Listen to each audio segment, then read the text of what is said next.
All right, so the Yankees president, Randy Levine, says that the CBA negotiations are, quote, embarrassing. And I think that's true. They are embarrassing. I would be embarrassed if I was an owner, if I was an executive, if I was a player. Bo Bichette says owners and players should apologize to fans. I think he's spot on.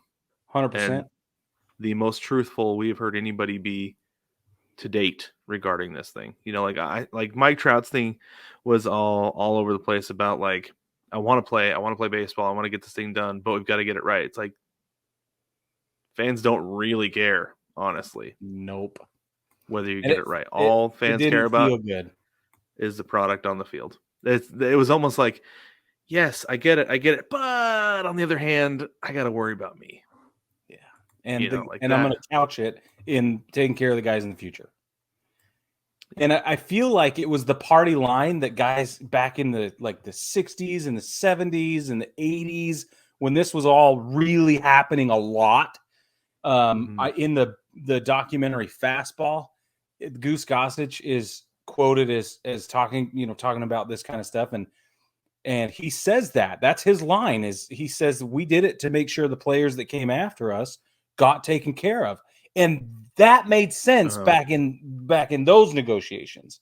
But I'm not buying that candy bar this time, dude. Sorry. You know what though, like, because the NFL a few years ago when they had their lockout, I wasn't buying it at all. Them, especially with the guys they had talking to the camera, like Drew Brees was like, we've got to have health insurance. It's like, I don't care. You make $40 million a year. You don't necessarily need health insurance.